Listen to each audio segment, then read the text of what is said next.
Hello, hello, hello, my beautiful, beautiful people.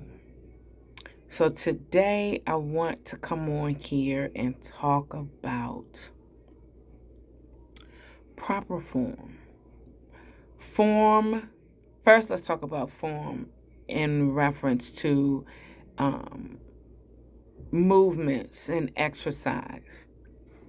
One of the things that I want to encourage everyone to do next in your journey when you're picking exercises, movements to use for your specific goals for your body, you want to be sure before you add any type of resistance, that you get the form down properly.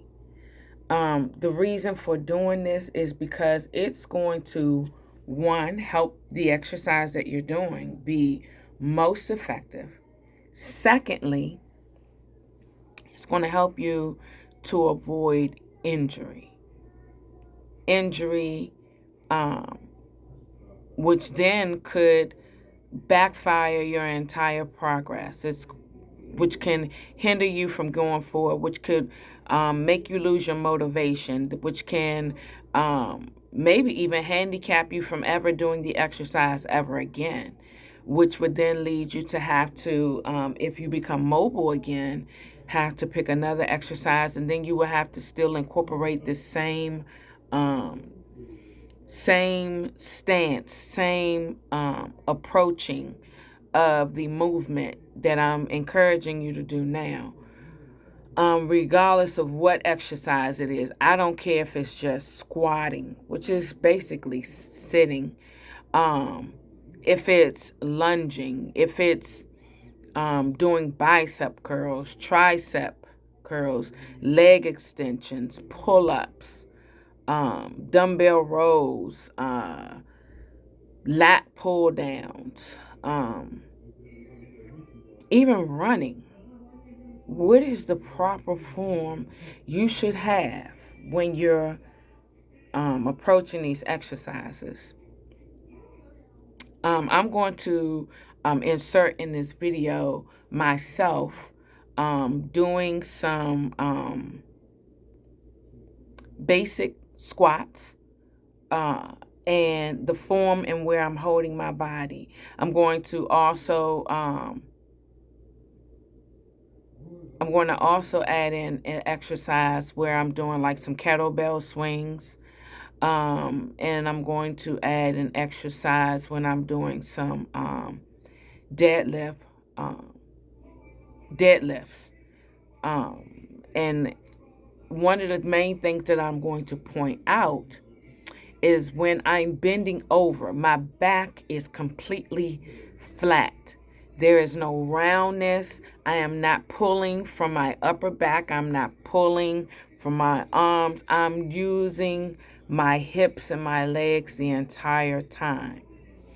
I'm putting all the pressure on my hips and my legs because this is the part of the body, even though using my arms in a deadlift to pull up the particular weight, the majority of the tension and the pressure is on the strongest part and the part of my body that I am focusing on working and building muscle.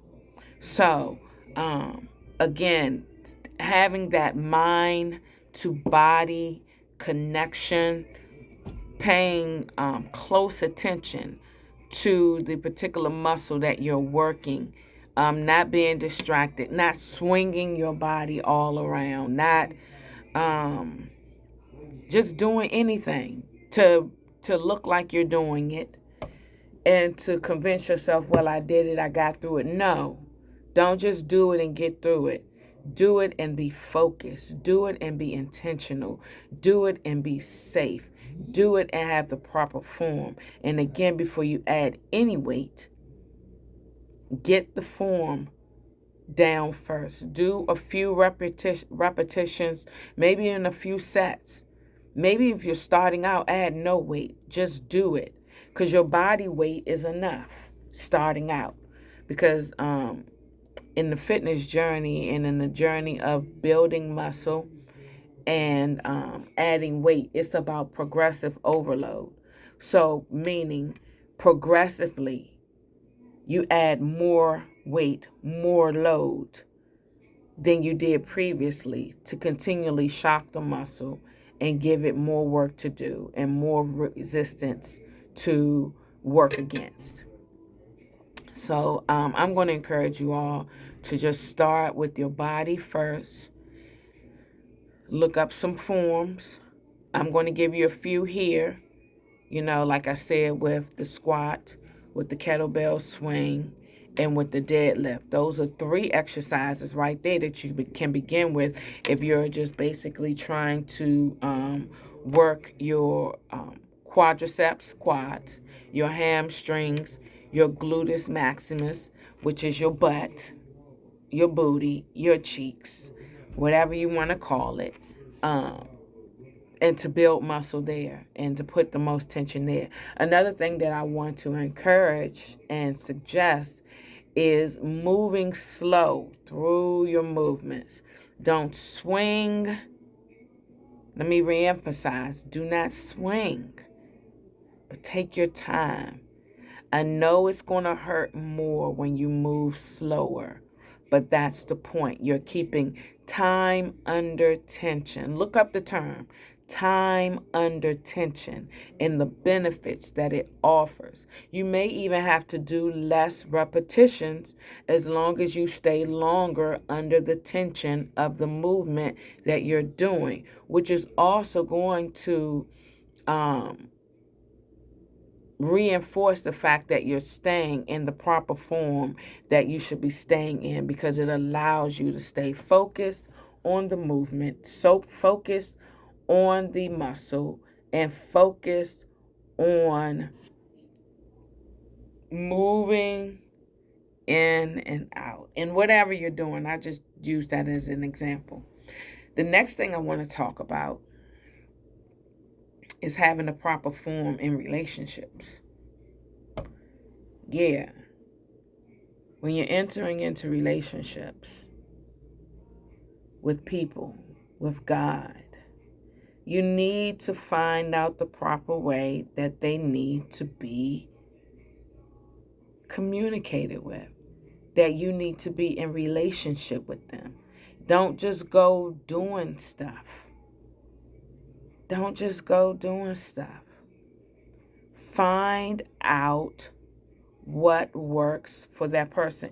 Even in exercise, if you find that that is not a movement that you are comfortable with, that your body is not comfortable with, that you can't do, then leave it.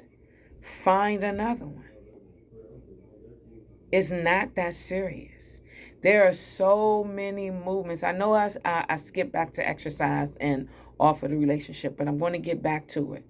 But I want to make a note right here that don't, just because you see people doing something that looks so enticing, so fascinating, so awe-striking, if you are not comfortable with it or you have not worked up to that, do not do that movement, because 9 times out of 10, that person worked up to that, you didn't, and you're going to be injured.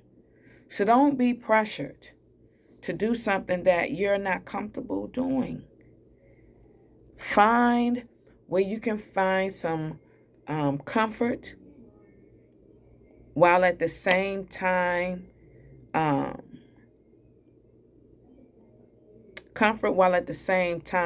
challenging.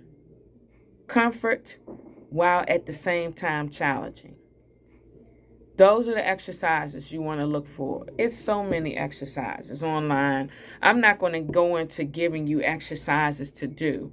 I'm here to encourage you on how to approach these things and what may be most applicable for you and what's going to help you be able to stay in the journey longer, safest. So, back to relationships. When you're approaching a relationship, You're going to have to ask some questions. You're going to have to do some research on the individual. I'm not just talking about love relationships with another mate. I'm talking about relationships and friendships. I'm talking about relationships in business. I'm talking about relationships on social media platforms, new ventures. Find out the proper form to use or be in the relationship before you just jump in and start doing stuff. You're going to end up hurt, or somebody going to end up hurt. You're going to end up hurt, and it's going to probably, most likely, end the relationship on a bad note, on a bad foot, which is when we enter into relationships, that is, for most of us, that is not the intent. So if you intend for the relationship to last long and be beneficial to you as well as the other individual, do some research on your own. Go look, ask questions, go look around, don't just jump in, don't just go doing stuff thinking you know this individual, thinking you know this person, thinking you know this system, because you don't. Because one thing about people, as I talked about in my other video, they are always changing. They are always evolving. The only one that's the same yesterday, today, and tomorrow is God. He has already given the instruction. He has already told you what he expects. And you cannot change God because you change. Let me also make that clear. Just because you change every day don't mean you're going to be able to change God every day. He's expecting the same thing today as he did yesterday, as he'll expect tomorrow, which is complete obedience, complete dependency, complete worship, complete honor. He wants that always. Always. It never changes. It never changes according to your circumstance or how you feel today. No, he wants you to talk to him about everything. Know that before I came on here to talk to you about this, I had to talk to him first to see, which way he want me to go with this. And this is what I'm believing where he wants me to go. He wants me to talk about form before approaching movements, exercises, and relationships. Ask questions. Ask questions. Sometimes in relationships, you'll find that people don't even really know themselves very well. But it's good that you ask the question so that they can ask themselves the question. Yeah, what do I want? What do I want in relation to you? What do I want when I'm around you? What do I want from you? What do I want? And what do I want to give? And is this something that you even want from me? Do you want what it is that I have to give? That's a good question. Asking people, do you even want what it is that I bring to this table? If not, let's just move on. Nice meeting you. It was cool. But you don't bring what I need to the table, and I don't bring what you need to the table. Why are we wasting each other's time trying to mold and shape? Molding and shaping is only God's job. It's not our job. It's not our position, nor is it our role to shape and mold people into who we want them to be. It's not even our job and position to shape our children into who we want them to be. We are to be used by God to shape them and mold them into the person he wants them to be. We're just vessels. We're the medium that he used to bring them into this world, this earth, to do what he wants them to do during their time that they're here. So it's our position and our role even to seek him on how to parent them. Yeah. If I haven't made anything clear in any of the videos that I've done, the thing that I want to make clear is that God rules. He's in charge of it all. He's in charge of how this room is set up. He's in charge of the colors you're seeing. He's in charge of you coming to this video, listening to it, getting anything from it. He's in charge. So we gotta get to a place where we are okay with no longer being in charge of our own lives and allowing God, Yah, to be our Lord, our ruler, the one we worship, the one we idolize, the one we seek, the one we obey, the one we depend on. So, I admonish you, ask questions, do research, and find out the proper form on how to work your body and how to be in relationships. Okay? And I'm asking you all questions. How do you want me to relate with you? Put some words, put a comment. What do you want me to bring to you? And then we can find out if I do that. I'll respond and I'll let you know, hey, yes, that's something I do. That's what I do. I would love to bring you that information. I would love to demonstrate, exemplify what it is that you're asking me, if that's who I am and what I do. And if you find that by watching this video, I'm not bringing to you what you need on your table, you know, it's a whole bunch of other YouTube videos and a whole bunch more information on the internet where you can go and find your answer. Hope you find the proper form today. And my beautiful people, my beautiful, beautiful, beautiful people, make it a great one. Until the next video, peace.